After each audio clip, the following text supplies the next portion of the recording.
अल्हम्दुलिल्लाह अल्हम्दुलिल्लाहि रब्बिल आलमीन वस्सलातु वस्सलामु अला सय्यिदिल अंबिया'i वल मुरसलीन अम्मा बाद फ़अऊज़ु बिल्लाहि मिनश शैतानिर रजीम बिस्मिल्लाहिर रहमानिर रहीम वहुवल्लज़ी ख़लक़ मिनल माइ बशरन फ़जअलहु नसबन व सिहरा व कान रब्बुका क़दीरा व यअबुदून मिन दूनिल्लाहि मा ला यनफ़अुहुम व ला यदुर्रुहुम व कानल काफ़िरु अला रब्बिहि ज़हीरा। सदक़ल्लाहुल अलिय्युल अज़ीम व बल्लगना रसूलुहुन नबियुल करीमुल अमीन व नहनु अला ज़ालिका लमिनश शाहिदीन व शाकिरीन वल्हम्दुलिल्लाहि रब्बिल आलमीन। इन्नल्लाह व मलाइकतहु युसल्लूना अलन नबी या अय्युहल्लज़ीना आमनू सल्लू अलैहि व सल्लिमू तस्लीमा। दुरूद पाक पढ़ें बावाज़ बुलंद।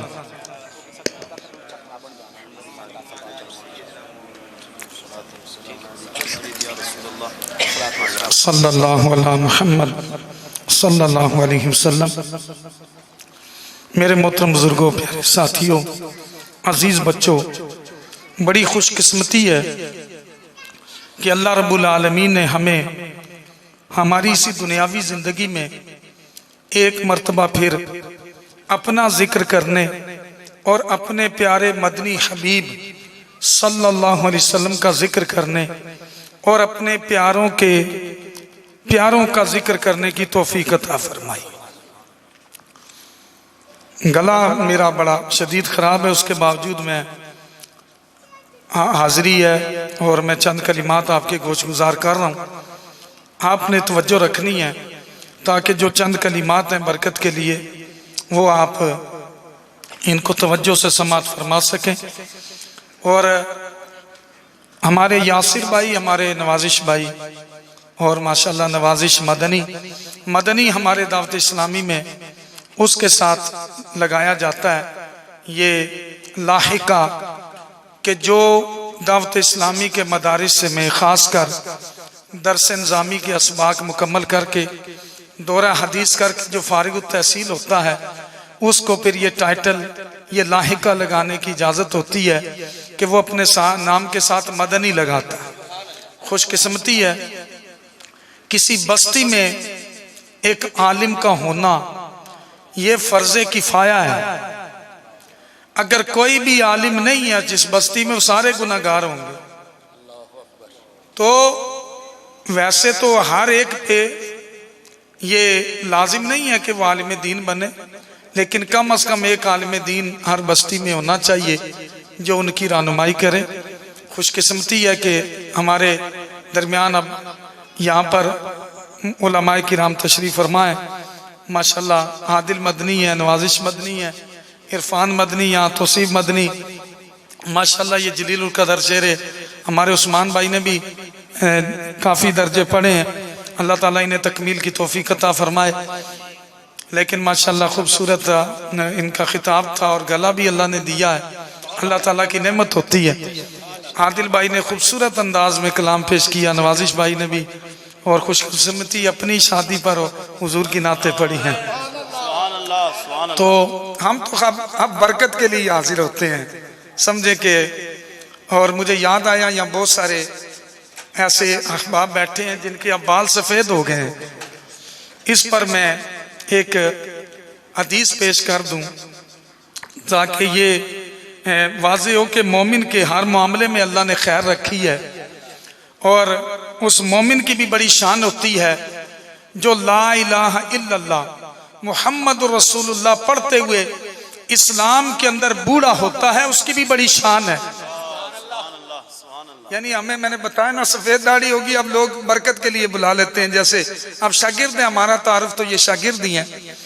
मैं बहुत दफ़ा याद करता हूँ, ये सरकारी महकमे है ना, लोग आज सरकारी जॉब करने के लिए मरे जाते हैं, कहते हैं जी सरकारी जॉब है, उधर तनख्वाह भी टाइम पे मिल जाती है, इलाज मुआवजे का खर्चा भी हो जाता है। बाद में बंदे को पेंशन भी मिल जाती है। तो इस बार लोग बड़े खुश होते हैं कि पेंशन। मैंने कहा कि ये दुनिया के हुक्मरान हैं कि जो अपने मुलाजिम को 25 साल 26 साल 30 साल 35 साल उनकी नौकरी करता है तो उसको ये देते हैं कि पेंशन तक उसको देते रहते हैं।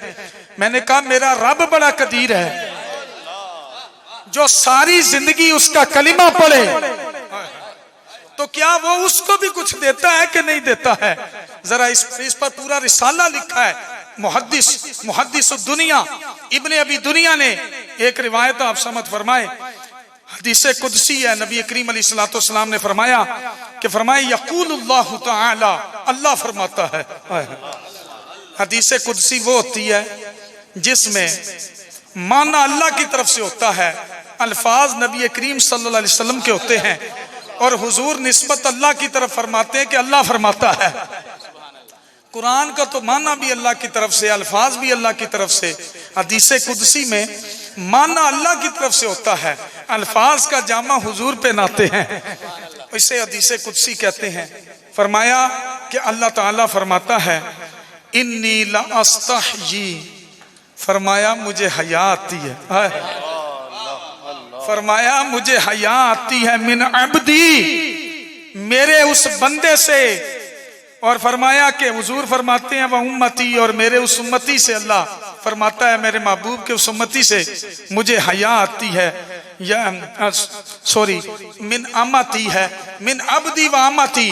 अल्लाह फरमाता है मुझे उस बंदे से और उस बंदी से हया आती है, यशीबानी फिल इस्लामी, जो इस्लाम में बूढ़े हो जाते हैं, मुझे उनसे हया आती है। क्या वाज़िबुहुमा बादा ज़ालिका, कि उनकी दाढ़ियां सफेद हो गई, चेहरों पे झुर्रियां पड़ गई, इसके बाद भी मैं इनको अजाब दूं कि ये कलिमा मेरा पढ़ते रहे हैं, तो मुझे हया आती है अपने उस बंदे से, उस बंदी से जो मेरा कलिमा पढ़ते पढ़ते इस्लाम में बूढ़े हो गए, कि मैं उन्हें अजाब दूं, मुझे हया आती है।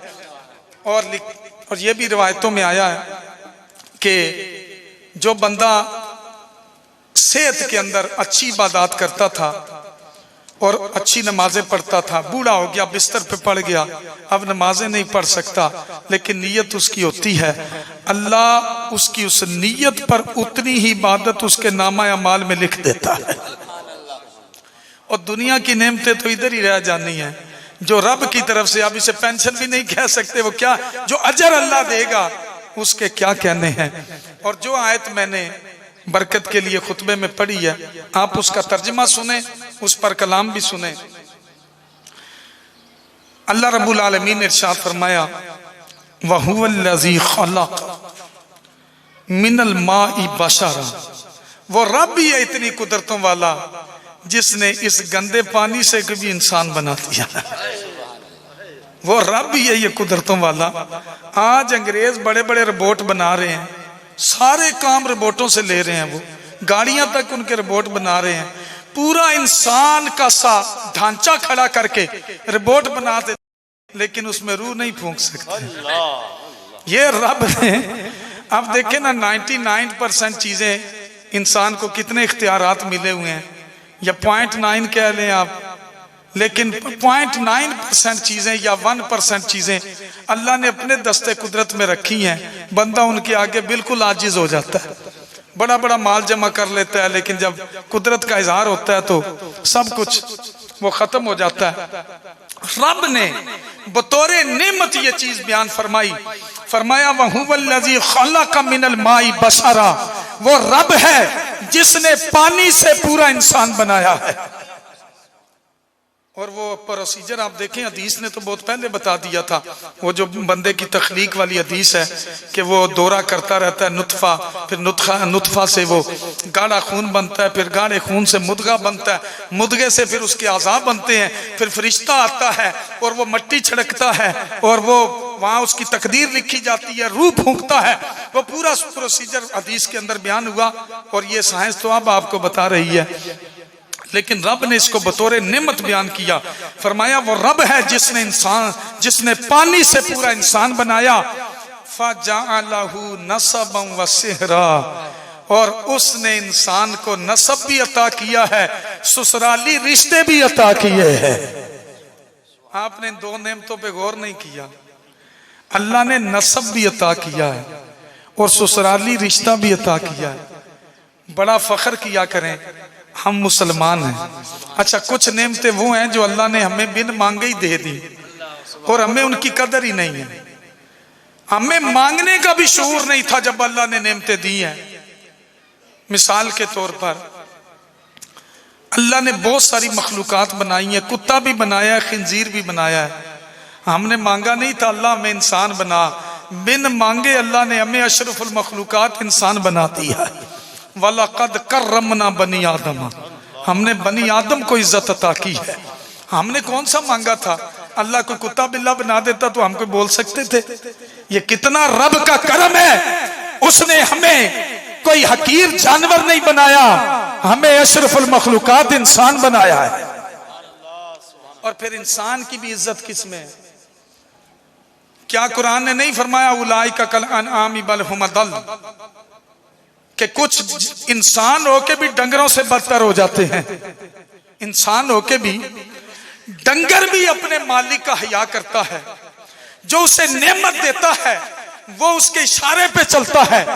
जानवर को दूर से छोड़ दो, अपनी कुंडी पे आके खड़ा होता है। आपने देखा नहीं, वो अपने मालिक, ऐसा ऐसा डील डोल वाला जानवर अगर बिगड़ जाए तो इंसान का सत्यानाश कर दे।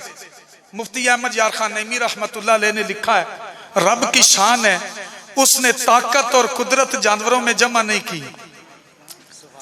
ताकत और जुर्रत जमा नहीं की।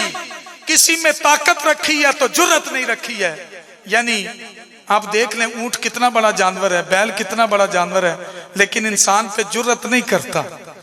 शेर में अब ताकत भी है, जुर्रत भी है, तो वो देखे कैसा चीर फाड़ कर दे।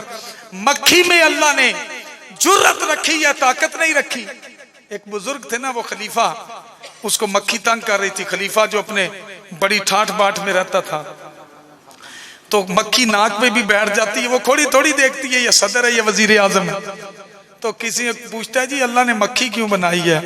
तो वो उलमाए कलमा कहने वाले थे, उन्होंने कहा बस तेरे जैसे बंदे को अल्लाह ने जलील करने के लिए बनाई है कि तू इतना, तेरी नाक पे भी मक्खी बैठ जा। मक्खी में अल्लाह ने जुर्रत रखी है, ताकत नहीं रखी। ये रब की शान है। ये इतने इतने बड़े जानवर हम घरों में पाल लेते हैं, लेकिन जब यही जानवर ताकत के साथ जुर्रत कर जाता है ना, इंसान की मौत भी वाकई हो जाती है। आपने देखा नहीं, कुर्बानी वाले जानवर बेदक जाते हैं तो बंदों को भी मिद के रख देते हैं, वो बिल्कुल उनको जान। तो ये रब की शान है। अल्लाह ने हमें इन नेमतों पर भी शुक्र अदा किया करें। अल्लाह ने हमें कोई जानवर नहीं बनाया, इंसान बनाया। और इंसानों में भी काफिर भी हैं, अल्लाह के मानने वाले भी हैं। हमने मांगा नहीं था, लोग काफिरों के घरों में भी पैदा हुए। ये तो रब की शाने हैं। अल्लाह मुर्दों से भी जिंदे पैदा फरमाता है। मैं बयान कर रहा था, 11वीं शरीफ में जुम्मे को बयान था, हजरत खालिद बिन वलीद का तज़किरा था।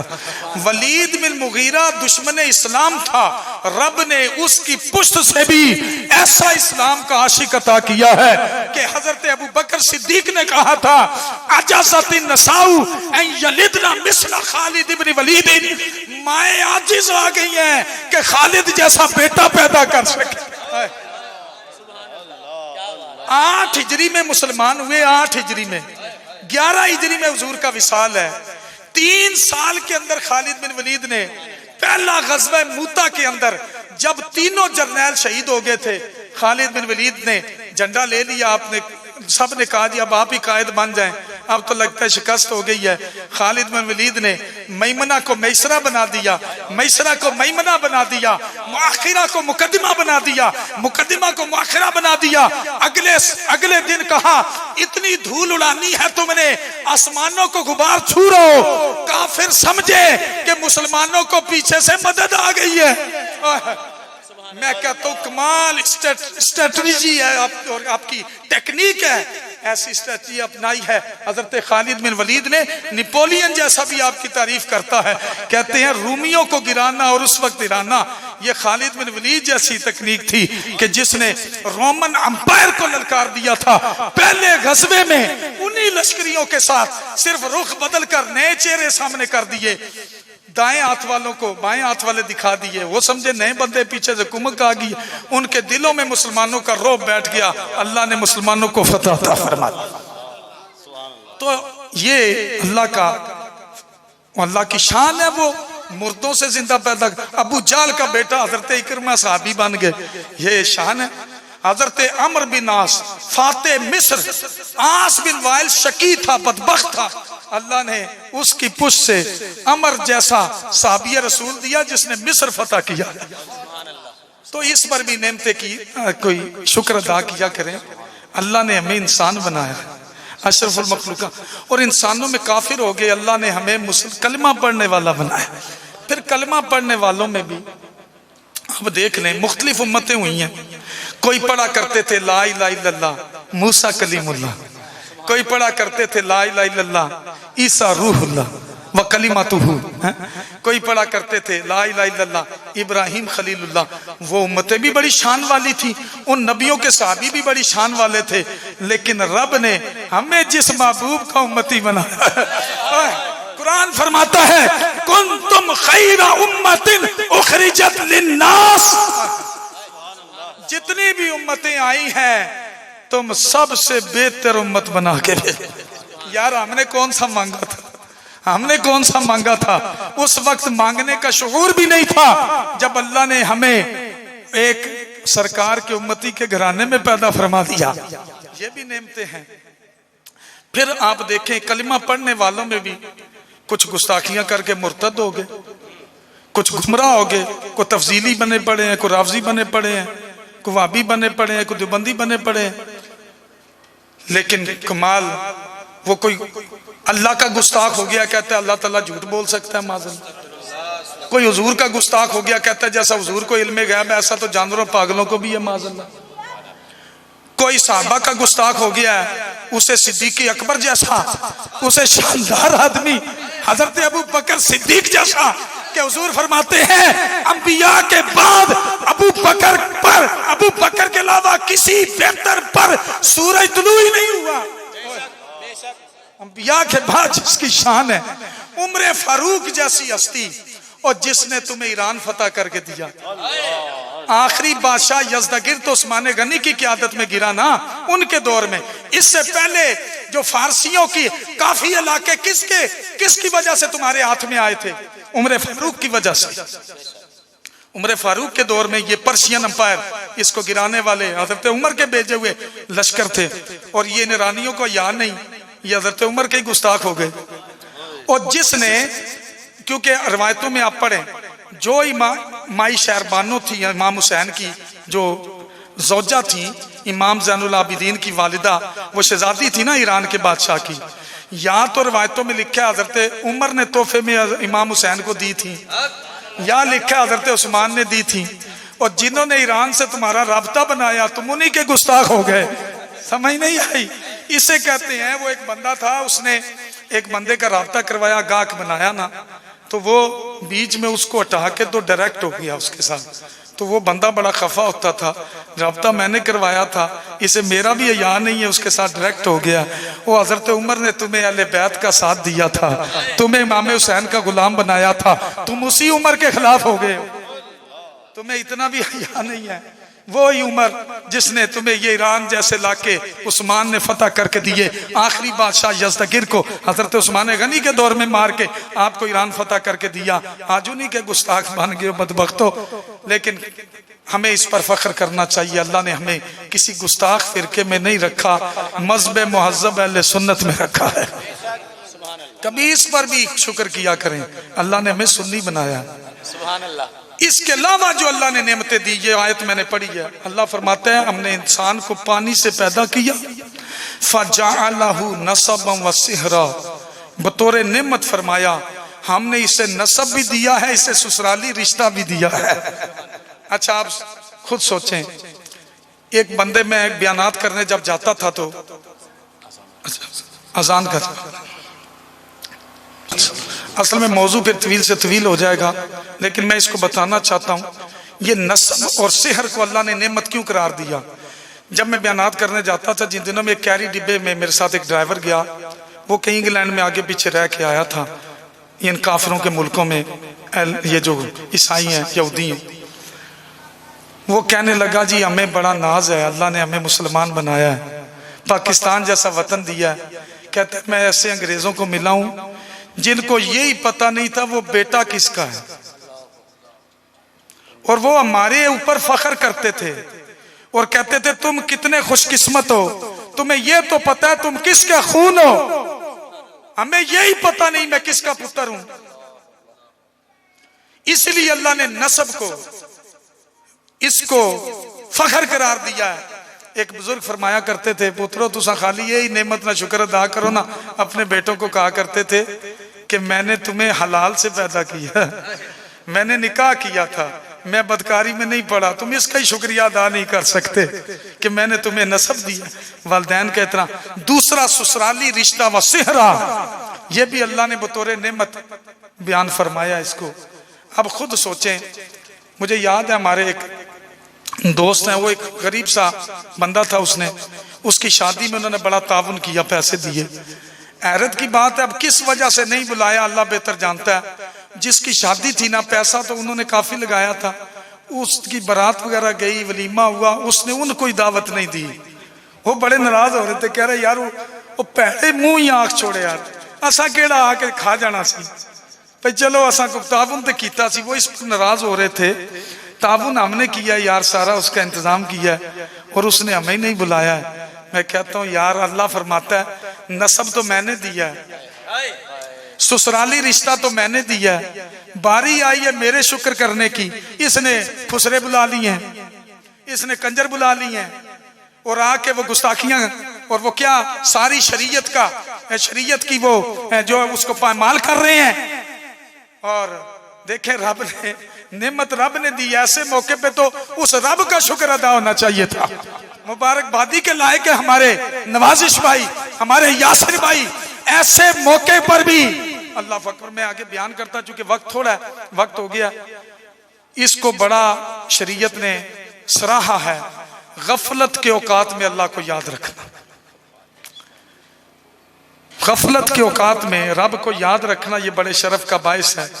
इसमें आप देखें शाबान के महीने में हुजूर ने फरमाया ज़ालिका शहरुन यगफुलुन नासु अनहु बैना रजब व रमदान।